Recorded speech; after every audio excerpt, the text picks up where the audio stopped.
राजस्थान प्रदेश के सभी विद्यार्थियों का हार्दिक स्वागत, हार्दिक अभिनंदन। प्रिय विद्यार्थियों, साहित्य क्लासेस के अंतर्गत आज हम पढ़ रहे हैं हिंदी साहित्य और हिंदी साहित्य में सरयू का पद्य भाग, जिसमें हम पढ़ेंगे रामधारी सिंह दिनकर द्वारा विरचित कविता कुरुक्षेत्र। कुरुक्षेत्र में रामधारी सिंह दिनकर का क्या मंतव्य रहा इसके बारे में, इसके अलावा हम आज पढ़ेंगे इसका साहित्यिक परिचय, व्याख्या, प्रश्नोत्तर और काव्य सौंदर्य। जब आप किसी भी पद्य भाग का कवि या लेखक का अध्ययन करते हैं तो उसके लिए आपको चाहिए 4 इन टॉपिक्स पर अध्ययन करना आवश्यक होता है। कैसे कि साहित्यिक परिचय उसका याद होना आवश्यक है, चाहे कवि है या लेखक है। इनमें से एक का कवि या लेखक का साहित्यिक परिचय पूछा जाता है, आपके प्रश्नों में, परीक्षा में पूछा जाता है, तो उसका साहित्यिक परिचय याद होना आवश्यक है। इसके अतिरिक्त आपको व्याख्या याद होना जरूरी है और उसमें से जो प्रश्नोत्तर हैं वो भी याद होना जरूरी है। काव्य सौंदर्य यदि आपको याद है तो किसी भी प्रश्न का उत्तर आप आसानी से दे सकते हैं।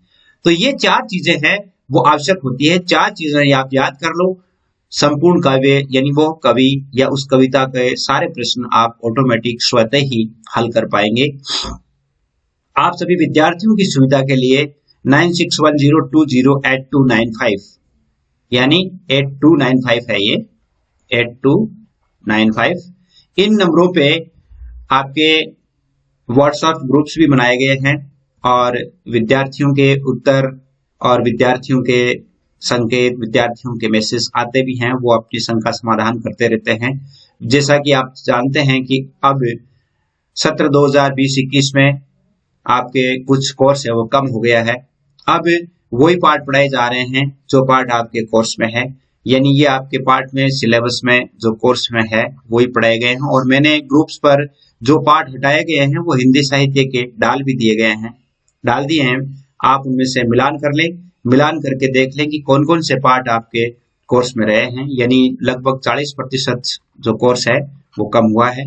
तो आप देख लें और जहां तक हो सकता है वहां तक आप अच्छा अध्ययन करें। साहित्यिक परिचय के अंतर्गत हम देखते हैं, जैसे अपने यहाँ से जो 4 विषय की कक्षाएं होती है, 4 विषय की कक्षाओं में जैसे हिंदी कंपलसरी और हिंदी साहित्य और इंग्लिश और पॉलिटिकल, यानी इन चारों विषयों की जो कक्षाएं होती है आप अच्छी तरह से अध्ययन करें। हो सकता है कि आपकी सफलता को निखारने में बहुत अधिक सहायक सिद्ध होंगे। रामधारी सिंह दिनकर का साहित्यिक परिचय पहले पढ़ाया जा चुका है और वहां से आप अच्छी तरह से देख सकते हैं, वहां बिल्कुल लिखा हुआ है। थोड़ा सा शॉर्ट में मैं आपको बता देता हूं कि रामधारी सिंह दिनकर का परिचय क्या है, इसको आप कैसे लिखेंगे, शॉर्टली बताऊंगा। यदि आप डिटेल में जानना चाहते हैं तो इसका एक अलग से वीडियो है रामधारी सिंह दिनकर के नाम से, साहित्यिक परिचय, तो वहां से आप देख सकते हैं। देखिए, ओजस्वी आप कैसे लिखेंगे। ओजस्वी राष्ट्रीय भावधारा के कवि रामधारी सिंह दिनकर का जन्म एक सामान्य कृषक परिवार में पिता रवि सिंह के घर मां मनरूप देवी की कोख से हुआ था। 2 वर्ष की अल्प आयु में ही पिताश्री स्वर्गवासी हो जाने के कारण इनके भाई बहनों का पालन पोषण मां ने ही किया था। अपना बाल्यकाल और किशोरावस्था तक देहात में पले बड़े थे, अर्थात गांव में ही रहे थे। दिनकर ने जीवन की कठोरता का अनुभव भली भांति कर लिया था। स्नातक तक शिक्षा प्राप्त करने के पश्चात उन्होंने कई सरकारी महकमों की शोभा बढ़ाई और 1952 से लेकर के 1964 तक उपनिदेशक के पद पर रहते हुए इन्हें राज्यसभा का सदस्य भी 1952 में मनोनीत किया गया और हाई स्कूल की शिक्षा प्राप्त करने तक वे पुत्र के पिता भी बन गए थे। सन 1965 से 71 तक भारत सरकार के हिंदी सलाहकार भी रहे थे। सन 1974 में इनका देहावसान हो गया था। जैसे ये सामान्य परिचय हुआ। अब आप जैसे आपको लिखना होता है कि उन्होंने कौन कौन सी रचनाएं लिखी थी। रचनाओं में देखिए, इन्होंने एक रचना लिखी थी रेणुका, जो लिखी थी 1935 में। 1935 में हुंकार एक रचना थी, हुंकार। रसवंती, नील कुसुम, ये आपने देखा। हुंकार जो है रचना वो लिखी थी 1938 में और रसवंती लिखी थी इन्होंने 1939 में। इसके अलावा भी इन्होंने कुरुक्षेत्र रचना जो है ये हम पढ़ रहे हैं, ये 1946 में लिखी गई रचना है। 1946 में लिखी रश्मि रति एक काव्य है जो 1954 में लिखा था। रश्मि रति जो कि कर्ण पर आधारित है, कर्ण के जीवन पर आधारित है, और वो लिखा था 1954 में। और भी बहुत सारे काव्य लिखे, आप डिटेल में वहां पढ़ ले। इसके अलावा गद्य रचनाएं भी लिखी थी उन्होंने। संस्कृति के 4 अध्याय, मिट्टी की ओर, हमारी संस्कृति की कहानी, ये था इनका परिचय और इनसे संबंधित। आज का जो ये पाठ है इसका काव्य सौंदर्य हम पढ़ेंगे, काव्य सौंदर्य थोड़ा बाद में पढ़ेंगे। अब हम जान लेते हैं इसकी व्याख्या क्या है, यानी ये जो कुरुक्षेत्र क्या है इसके बारे में थोड़ा सा आप परिचय देखें कि कुरुक्षेत्र में कवि महाभारत के पौराणिक पात्रों के माध्यम से वर्तमान सभ्यता को आगाह करते हुए युद्ध और शांति के संबंध में प्रश्न उठाता है। युद्ध और शांति के संबंध में कहता है कि युद्ध और शांति वास्तव में शांति क्या होती है, क्या शांति देखते देखते भी युद्ध आवश्यक हो जाता है।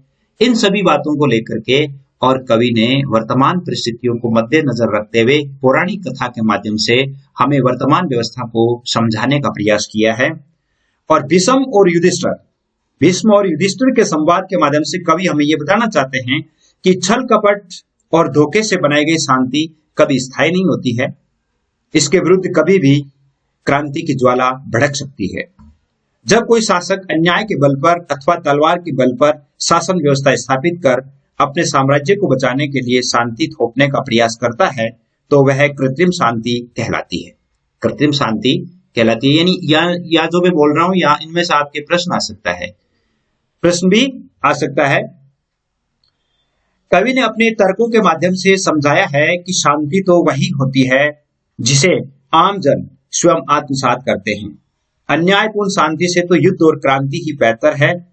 जिस शासन में सुख सुविधाएं समान रूप से विभाजित नहीं हो, जहां नीतियों का विरोध और अन्याय का बोलबाला हो, जहां सत्य वक्ता को मौत के घाट उतार दिया जाता हो, इस प्रकार की शासन व्यवस्था में आम जन के हृदय में क्रांति की चिंगारियां पनपने लगती है, जो एक दिन उस व्यवस्था के विनाश का कारण बनती है। कृत्रिम शांति सदा भयभीत रहती है, वह तलवार के सिवा किसी पर विश्वास नहीं करती है। जब न्याय और अधिकार मांगने से नहीं मिलते हैं तो तेजस्वी जन अपने अधिकारों के लिए युद्ध करने या युद्ध करके या तो स्वयं मिट जाते हैं या युद्ध जीत करके अपना अधिकार प्राप्त कर लेते हैं। यानी ये इसका केंद्रीय भाव है। यानी केंद्रीय भाव याद होता है तो इसका मतलब है कि आप उससे में से जो भी कोई प्रश्न आता है उसका उत्तर दे सकते हैं। अब हम देखिए व्याख्या पढ़ते हैं। सबसे पहले देखिए यह है शुरुआत, और व्याख्या करने के लिए हमें क्या क्या करना होता है। एक तो प्रसंग लिखना होता है, फिर उसकी व्याख्या, और तीसरा होता है विशेष। तो इसमें आप जैसे ये जो कुरुक्षेत्र है इसकी मैंने एक कॉमन व्याख्या भी बनाई है, कॉमन प्रसंग बनाया है जिसमें आप लिख सकते हैं। जैसे कहीं से भी आए तो आप वो प्रसंग आप जरूर लिख सकते हैं। देखिए आप इसमें प्रसंग में क्या लिखेंगे।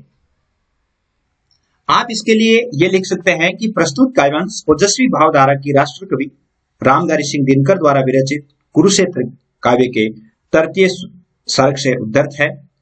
कवि दिनकर ने इस काव्य में कुरुक्षेत्र में कवि महाभारत के पौराणिक पात्रों के माध्यम से वर्तमान सभ्यता को आगाह करते हुए युद्ध एवं शांति के संबंध में प्रश्न उठाता है। भीष्म और युधिष्ठिर के संवाद के माध्यम से कवि बताना चाहता है कि छल कपट और धोखे से बनाई गई शांति कभी स्थायी नहीं होती है। इसके विरुद्ध कभी भी क्रांति की ज्वाला भड़क सकती है। ये आप प्रसंग लिख सकते हैं। अब इसकी व्याख्या करते हैं। देखिए व्याख्या में क्या है, देखिए कविता क्या है। समर निंद है धर्मराज कहो शांति वह क्या है, जो अनीति पर स्थित होकर भी बनी हुई सरला है। सुख समृद्धि का विपुल कोश संचित कर कलबल छल से, किसी सुदित का आकाश छीन धन लूट किसी निर्बल से। सब समेट प्रहरी बिठला कर कहती कुछ मत बोलो, शांति सुधा बह रही न इसमें ग्रल क्रांति का घोलो। हिलो डुलो मत हृदय रक्त अपना मुझको पीने दो, अचल रहे साम्राज्य शांति का जियो और जीने दो। ये प्रथम पंक्तियां हैं। इनमें कवि क्या कहना चाहते हैं?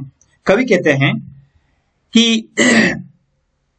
कवि ये कहते हैं, जब महाभारत का युद्ध होने वाला था तो महाभारत का युद्ध होने पर भीष्म और युधिष्ठिर के बीच में कुछ संवाद होता है। उस संवाद में युधिष्ठिर यानी युद्ध में अपने भाइयों से और अपने परिजनों को देख करके और थोड़े उदास हो जाते हैं। उस उदास युधिष्ठिर को देख करके और भीष्म कहते हैं, भीष्म पिता में युधिष्ठिर से कहते हैं कि युद्ध भले ही निंदनीय है, हे युधिष्ठिर, युद्ध भले ही निंदनीय है, परंतु तुम क्या उसे शांति कहोगे?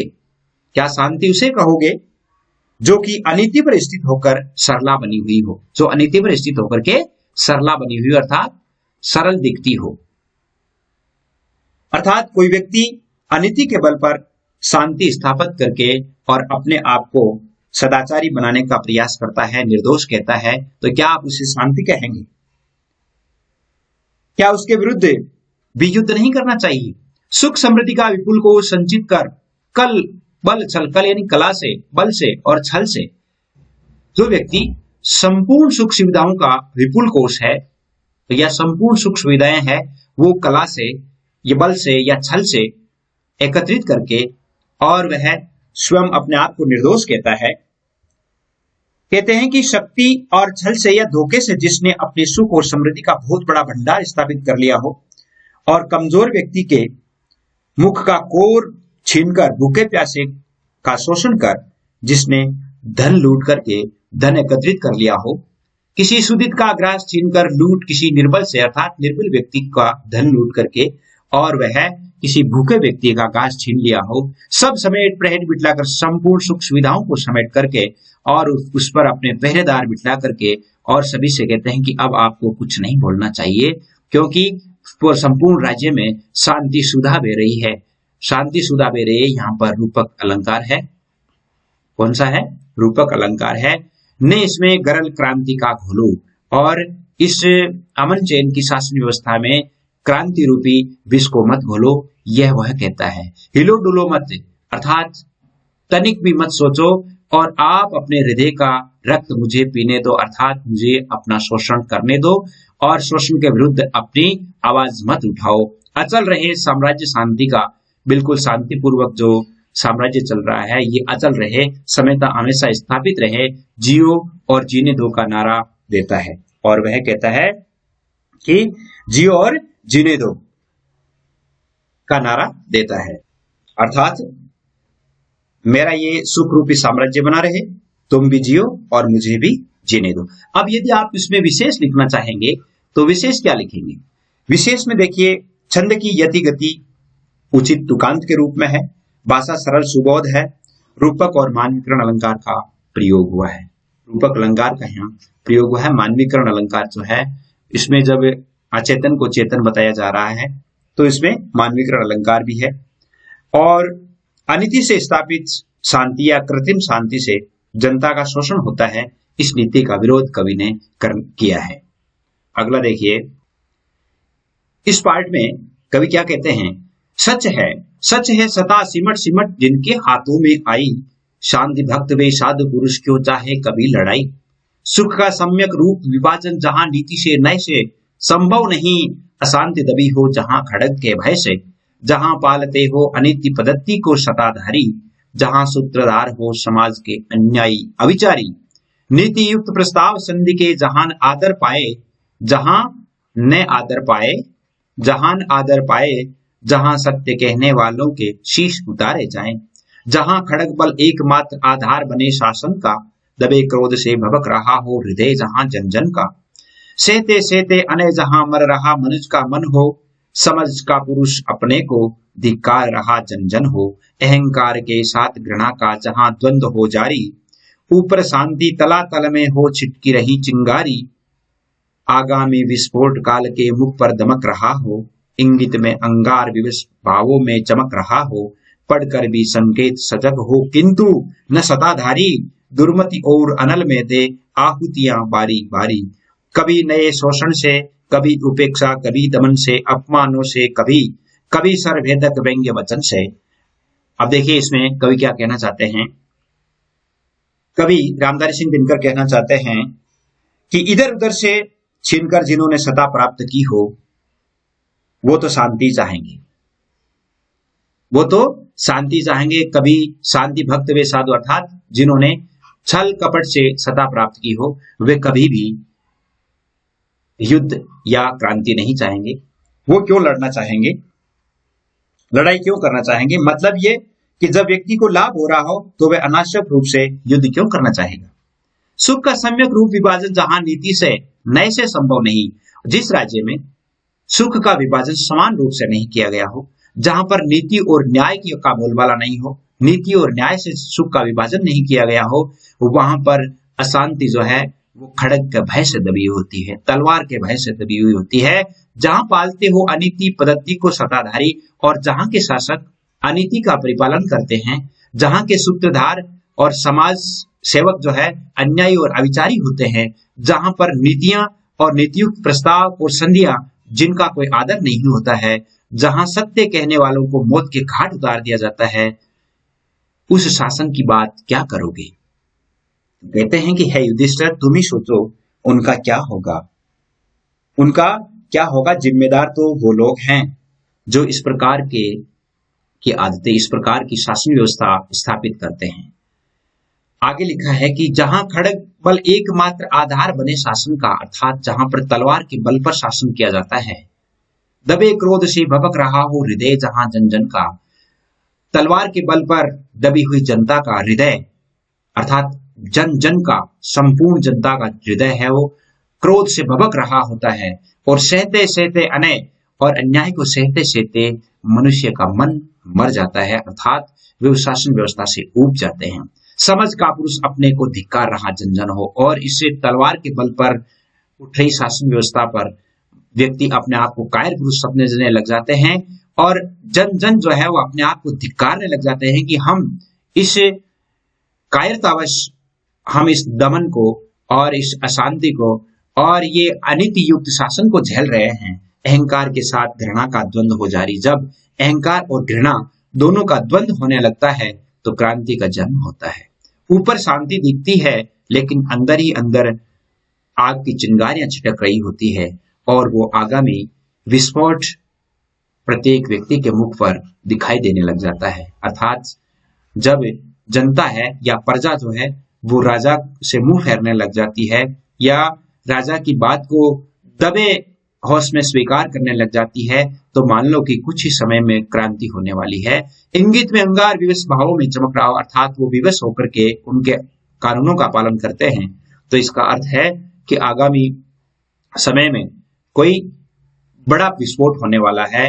पढ़कर भी संकेत सजग हो किंतु न सत्ताधारी, अर्थात जनता के मुख पर हो रही उदासी और मुख पर परिवर्तन के भावों को पढ़ करके जब सत्ताधारी सतर्क नहीं हो पाते हैं और दुर्मति और अनल में दे आहुतियां, और इसमें अपनी कुबुद्धि में और भी आग में घी देकर के, अर्थात इस भावना को बढ़ाने का प्रयास करते हैं, वो क्या करते हैं, कभी शोषण करते हैं, कभी उनको उपेक्षित करते हैं, कभी उनका दमन करते हैं, और कभी उनका अपमान करते हैं, और कभी उन्हें सर्ववेदक व्यंग्य वचन अर्थात इस प्रकार के वचन कहते हैं जिससे उनके कलेजे के पार हो जाते हैं। तो इन सब के अर्थात युद्ध के दोषी कौन हुआ? अर्थात कवि कहना चाहता है कि अन्याय व धर्म के आचरण से सहन करते करते व्यक्ति का मन मर गया है, साहस नहीं रह गया है, व्यक्ति स्वयं को कायर मानकर अपने प्रति घृणा का भाव रखता हो, वहां शांति रह सकती है। भीष्म युधिष्ठिर को बतलाते हैं कि सामान्य व्यक्ति इतना शक्तिशाली समर्थ नहीं होते सत्ताधारी के धर्म विरुद्ध न्यायपूर्ण व्यवहार का विरोध करें, और वे उसे सहते जाते हैं, उनका मन मर जाता है और वे स्वयं को कायर मानते हैं और जीवन से घृणा करने लग जाते हैं। इस प्रकार जब अहंकार और घृणा एक साथ होने लगती है तो युद्ध का विस्फोट होता है। देखिए इसमें यहाँ पर जन जन का शब्द है, तो यहाँ पर पुनरुक्ति प्रकाश अलंकार है। पुनरुक्ति प्रकाश अलंकार वहां होता है जहां पर एक ही शब्द की आवृत्ति होती है और उनका अर्थ एक ही होता है। पुनरुक्ति प्रकाश अलंकार है इसमें। आगे देखिए, दबे हुए आवेग दबे हुए आवेग वहां यदि उबल किसी दिन फूटे, संयम छोड़ काल बन मानव अन्यायी पर टूटे। कहो कौन दाई होगा उस दारुण जगदहन का, अहंकार या घृणा कौन दोषी होगा उस रण का। तुम विषण हो समझ हुआ जगदाह तुम्हारे कर से, सोचो सोचो तो क्या अग्नि समर की बरसी थी अंबर से, अथवा अकस्मात मिट्टी से फूटी थी ये ज्वाला, या मंत्रों के बल से जन्मी थी यह शिखा कराला। कुरुक्षेत्र के पूर्व नहीं क्या समर लगा था चलने, प्रतिहिंसा का दीप भयानक हृदय हृदय में बलने। शांति खोलकर खड़ग क्रांति का जब वर्जन करती है, तभी जान लो किसी समर का वह सर्जन करती है। शांति नहीं तब तक, शांति नहीं तब तक जब तक सुख भाग नर का सम हो, न किसी को बहुत अधिक हो नहीं किसी को कम हो। ऐसी शांति राज्य करती है तन पर नहीं हृदय पर, नर के ऊंचे विश्वासों पर श्रद्धा भक्ति प्रणय पर। कवि क्या कहते हैं? कवि कहते हैं कि जब अपमान उपेक्षा और व्यंग्य वचनों से जब शोषितों को दबाया जाता है, सताया जाता है, तो यदि उनका आवेश आक्रोश बाहर आ जाए, वे शोषकों का विरोध करने के लिए उठ खड़े हो जाए और संयम छोड़कर मौत बनकर अन्यायी के सिर पर टूट पड़े, तो इसका परिणाम क्या रहेगा? दबे हुए आवेग अर्थात शोषित लोग एक दिन जब वो उनका विरोध करने लगे अपना संयम छोड़ करके और उन अन्यायी शासकों पर टूट पड़ते हैं, तो इसका दायी कौन होगा? अर्थात इस युद्ध का उत्तरदायी कौन होगा? क्या अहंकार या घृणा होगी? कौन होगा उस दोषी? उस युद्ध का दोषी कौन होगा? तुम विषण हो, अर्थात तुम विषण हो समझ हुआ जगदा तुम्हारे कर से है। विषण का अर्थ होता है दुखी, कि हे युधिष्ठिर, तुम ये सोच करके दुखी हो रहे होंगे कि ये संसार का जो जगदा है, अर्थात संसार में जो विनाश हुआ है वो आपके हाथों से हुआ है। नहीं, सोचो तो क्या अग्नि समर की बरसी थी अम्बर से?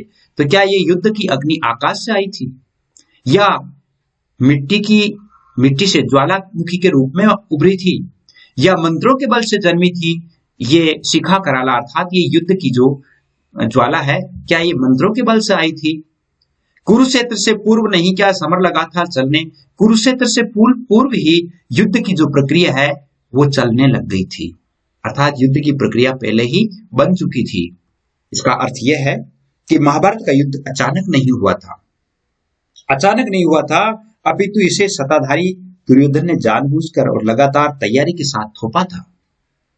आगे कवि क्या कहते हैं कि कुरुक्षेत्र के पूर्व नहीं क्या समर लगा था चलने, प्रतिहिंसा का द्वीप भयानक हृदय हृदय में बलने। प्रतिहिंसा का द्वीप अर्थात शासकों के और दुशासी शासकों के प्रति जो प्रतिहिंसा का द्वीप है, अर्थात उनके मन में जो आग थी वो प्रत्येक आम जन के हृदय में जलने लगी थी। और शांति खोलकर खड़ग क्रांति का जब वर्जन करती है, शांति खोलकर खड़ग क्रांति का, अर्थात खड़ग जब क्रांति का वर्जन करती है तो तभी जान लो किसी समर का वह सर्जन करती है। अर्थात जब शांति तलवार को म्यान से निकाल क्रांति को रोकने का प्रयास करती है, यानी शांति जो है वो तलवार को म्यान से निकाल करके क्रांति को रोकने का प्रयास करती है, तो समझ लो वह किसी युद्ध को प्रारंभ कर रही है, युद्ध को प्रारंभ कर रही है।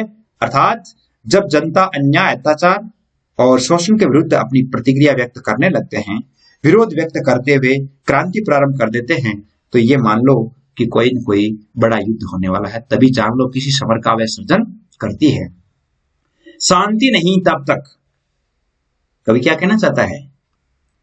कवि कहना चाहते हैं कि समस्त प्रजा और राज्य में मनुष्यों को सुख का हिस्सा समान रूप से जब तक नहीं बंटा होता है, शांति नहीं तब तक सुख भाग नर का सम हो, प्रत्येक व्यक्ति का सुख है वो समान रूप से सुख का विभाजन नहीं हुआ हो, न किसी को बहुत अधिक नहीं किसी को कम हो, अर्थात राज्य में समान सुख का विभाजन हो, ना तो किसी को कम हो और ना किसी को अधिक हो। ऐसे शांति राज्य करती है तन पर नहीं हृदय पर। इस प्रकार की शासन व्यवस्था होती है तो वहां शांति होती है, और वह शांति देह पर नहीं तन पर नहीं प्रजा के हृदय पर शासन करती है। अर्थात उनकी प्रजा है वो अपने राजा को हृदय से चाहते हैं, नर के ऊंचे विश्वासों पर श्रद्धा भक्ति प्रणय पर और मनुष्य के उच्च विश्वासों पर श्रद्धा पर, भक्ति पर और प्रेम पर। अर्थात ऐसी शांति में वहां की प्रजा राजा में विश्वास करते हैं, श्रद्धा रखते हैं, भक्ति रखते हैं और राजा से प्रेम करते हैं। देखिए इसमें हृदय हृदय यहां पर पुनरुक्ति प्रकाश अलंकार है, जिसमें आपको लिखना है। भाषा सरल है, सुबोध है, हिंदी खड़ी बोली भाषा का प्रयोग हुआ है। आगे कवि क्या कहना चाहते हैं? न्याय शांति का प्रथम न्यास है, जब तक न्याय न आता, जैसे भी हो महल शांति का सुदृढ़ नहीं रह पाता। कृत्रिम शांति सशंक आप अपने से ही डरती है, खड़ग छोड़ विश्वास किसी का कभी नहीं करती है। और जिन्हें इस शांति व्यवस्था में सुख भोग सुलभ है, उनके लिए शांति ही जीवन सार सिद्धि दुर्लभ है। पर जिनकी अस्थियां चबाकर शोणित पीकर तन का, जीती है ये शांति दाह समझो कुछ उनके मन का। स्वत्व मांगने से न मिले संघात पाप हो जाए, बोलो धर्मराज शोषित हुए जिए या की मिट जाए। न्यायोचित अधिकार मांगने से न मिले, तो लड़के तेजस्वी छीनते समर को, जीत या कि खुद मर के। किसने कहा पाप है समुचित स्वत्व प्राप्ति हित लड़ना। उठा न्याय का खड़ग समर में अभय मारना मरना। क्षमा दया तप तेज मनोबल की दे वृथा दुहाई। धर्मराज व्यंजित करते हो तुम मानव की कदराई। हिंसा का आघात तपस्या ने कब कहां सहा है, देवों का दल सदा दानवों से हारता रहा है। देखिए न्याय शांति का प्रथम न्यास है, यानी कवि कहना चाहते हैं कि न्याय शांति का प्रथम न्यास है। अर्थात न्यास यानी धरोहर। न्याय जो है वो शांति की प्रथम धरोहर है। अर्थात जहां न्याय होता है वहां शांति स्वतः ही स्थापित हो जाती है।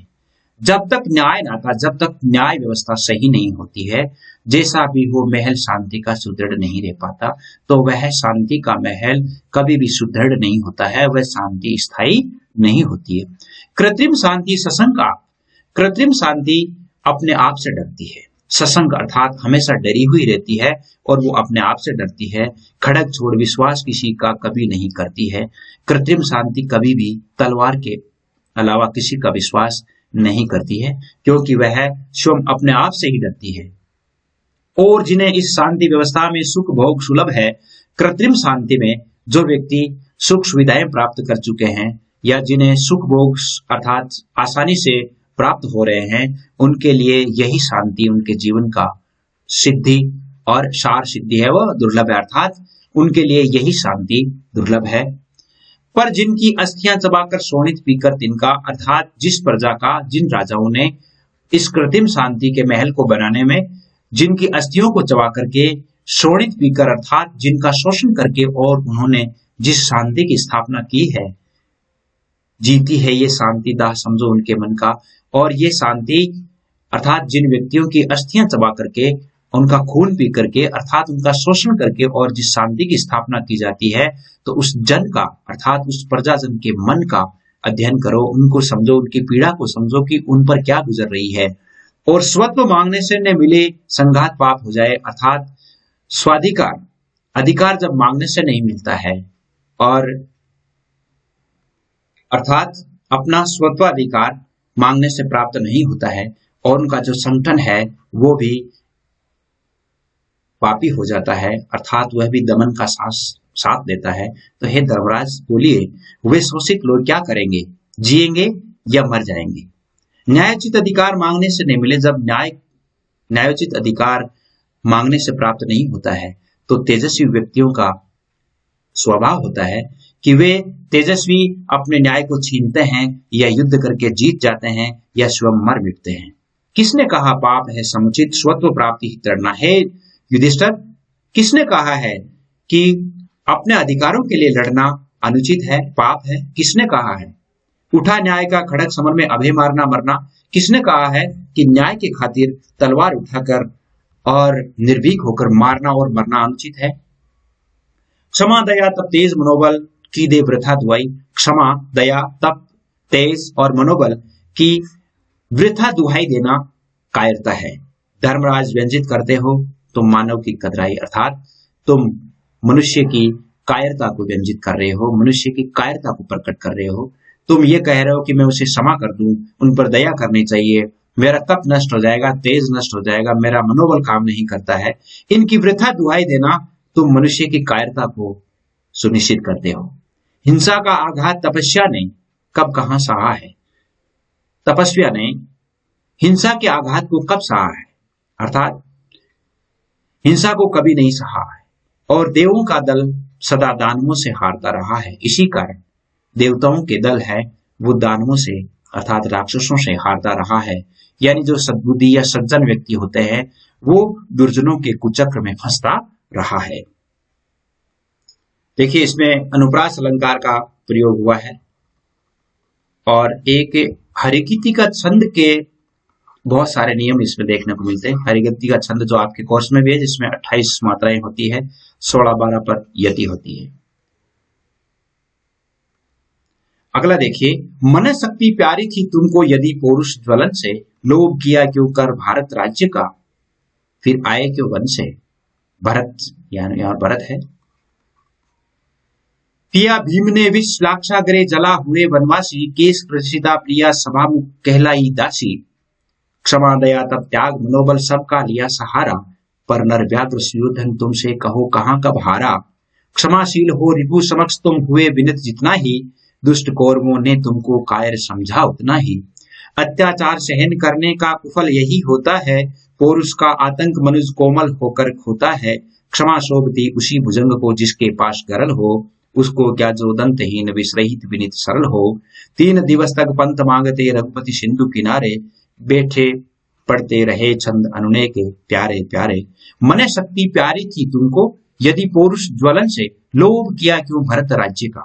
अर्थात यदि तुम्हें मनोबल ही प्रिय था, मन शक्ति प्यारी तुमको यदि तुम्हें मनोबल ही प्रिय था और उसी के सारे यदि जीवन यापन करना चाहते थे, तो फिर आपने पराक्रम की प्रचंडता से इस भारत राज्य पर अधिकार करने का लोभ ही क्यों किया। इस भारत राज्य पर अधिकार करने का लोभ क्यों किया। तुमको यदि पौरुष ज्वलन से, तो लोभ किया क्यों भारत राज्य का, फिर आए क्यों वन से, और फिर वनवास से तुम आए ही क्यों थे। अर्थात सदा के लिए वनवासी बन जाते और हस्तिनापुर के राज्य को प्राप्त करने का लोभ नहीं करते। आपने देखा है कि दुर्योधन के अन्यायी आचरण के कारण भीम को विष पिलाया गया, लाक्षाग्रह बनाकर के आपको जलाया गया और आपको वनवास दिया गया। छल बल से द्रौपदी को केशकर्षिता कहलाई थी और संपूर्ण सभा में उदासी कहलाई थी। यानी लाक्षागृह में तुम सभी को जलाने का प्रयास किया गया था और तुम्हें 13 वर्ष वन में रहने के लिए विवश किया गया था। तुम्हारी पत्नी द्रौपदी के बाल पकड़कर खींचे गए थे, केशकर्षिता बाल पकड़ करके खींचे गए थे और भरी सभा में दुर्योधन ने अपनी दासी कहा था। तुम दुर्योधन को शांत करने के लिए आपने दुर्योधन को शांत कर, क्षमा दया तप त्याग मनोबल सबका, आपने दुर्योधन को शांत करने के लिए क्षमा दया तप त्याग और मनोबल सबका सहारा लेकर के देख लिया था, लेकिन वह बाघ रूपी दुर्योधन सुयोधन कभी भी आपके इन सदाचरणों के विरुद्ध, सदाचरणों से कभी नहीं हारा, अर्थात कभी भी प्रभावित नहीं हुआ। किंतु वह पराक्रमी और हिंसक स्वभाव वाला अन्यायी दुर्योधन कभी भी तुम्हारे इन सदाचरण वाले उपायों से नहीं हारा, अर्थात सदा तुम्हें दबाए रखा, तुम्हें सताने में रहा। और इस बात को तुम अच्छी तरह से जानते हो कि क्षमाशील हो रिपु समक्ष तुम हुए जितना विनत जितना ही क्षमाशील होकर के, और दुश्मन के सामने तुम जितने अधिक विनत बने, अर्थात जितने अधिक विनम्रता दिखाई, उतना ही दुष्ट कौरवों ने आपको कायर समझा और अधिक सताने लगे थे। तो है युधिष्ठिर, संसार में यही होता है कि जो व्यक्ति जितनी कायरता प्रदर्शित करता है उसे उतना ही सताया जाता है। अत्याचार सहन करने का कुफल यही होता है कि पौरुष का आतंक मनुष्य कोमल होकर होता है, अर्थात अत्याचार सहन करने से यही कुपरिणाम निकलता है कि व्यक्ति का पौरुष मर जाता है और आतंक से व्यक्ति की मनुष्यता है वो समाप्त हो जाती है।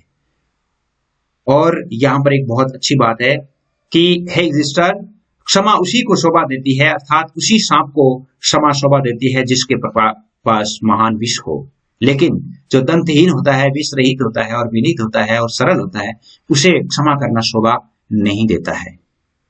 यानी उस सांप को क्षमाशील होना अच्छा लगता है जिनके पास विनाशक शक्ति होने पर भी वो अपने दुश्मन को क्षमा कर देता है, और इससे उसकी क्षमाशीलता की शोभा और यश बढ़ता है। परंतु जिसके पास न तो विषैले दांत है, ना विष है, और अत्यंत विनीत और सरल स्वभाव वाला हो, तो उसे क्षमाशील होना तो न होने जैसा ही है। अर्थात ऐसे कमजोर व्यक्ति की क्षमा किस काम की, जो अपने दुश्मन का सामना ही नहीं कर सके।